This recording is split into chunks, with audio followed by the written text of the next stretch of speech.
Na guys, luto na. Pwede na tayong kumain. Hi guys! For today, magluluto ako ng something na dish na ngayon ko palang lulutuin. First time. Kasi nag-search ako sa internet kung ano yung pwedeng luto. Kasi meron ako ditong tomato, ayan. At saka ng bell pepper. Ito yung natira ko pa nung nagluto ako nung rellenong itlog or yung Doña Aurora. Tapos sabi doon, isa mga suggestion ay yung shakshuka. Hindi ko alam kung alam niyo yon pero try ko siyang gawin. Sabi nila, nag-start daw to sa North Africa. So, pakita ko sa inyo kung paano ko siya lulutuin. Sana hindi tayo mapahiya. Ito guys, hinihiwa ko yung mga ingredients natin ng mga maliliit. Ayan guys, ito lang yung mga kailangan natin. Sibuyas, yung bell pepper, at saka yung kamatis. Hiniwa-hiwa ko siya ng maliliit. Tapos guys, habang naghihiwa ako, nahiwa ko yung sarili ko. Ayan, nilagyan ko ng band-aid. Isa talaga yun sa mga risk kapag nagluluto ka or naghihiwa ka. May posibilidad talaga na mahiwa mo yung sarili mo. Yan, medyo masakit. Ayan, mag-start na tayo magluto. Maglagay lang ako ng oil dito. Olive oil ang ginamit ko. Lagay muna natin tong sibuyas. Ayan, kapag lumabas na yung aroma niyan, next natin ilalagay yung bell pepper.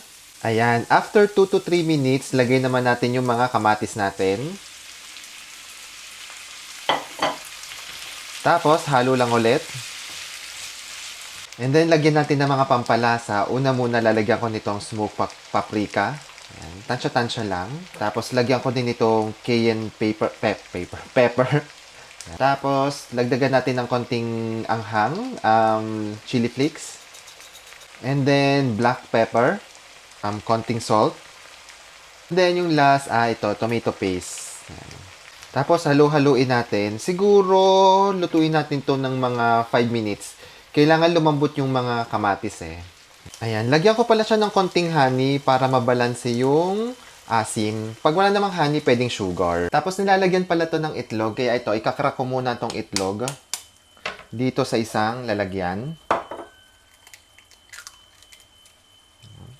Ayan, tapos maglalagay tayo ng konting butas. Ayan. And then, doon natin nilalagay yung itlog. Tapos siguro mga 3 or 4 na itlog yung ilalagay ko dito. Ayan, 3 itlog yung nilagay ko. Tapos takloban lang natin yan ng mga 5 minutes. Tapos okay na yan. Ayan na guys, luto na ang ating shashuka. At hindi ko alam, parang hindi siya mukhang appetizing. Lagyan natin ng mga garnish, parsley. Tapos lagyan ko din ng salt pa sa taibabaw. At nilagyan ko rin pala siya ng black pepper. And ayan na guys, luto na. Pwede na tayong kumain. Ayan guys, luto na yung ating shashuka. And masarap na kapartner nun ay tinapay. Kaya ito, meron ako ditong tinapay. Ang papainitin ko lang to. Ayan, okay na siguro to. Tapos, i-toaster ko lang siya.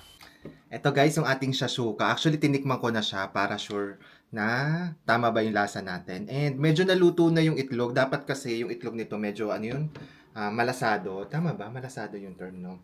And magandang partner nito, tinapay. So, yan. Kuha tayo nito. Mausok-usok pa ang init. First bite.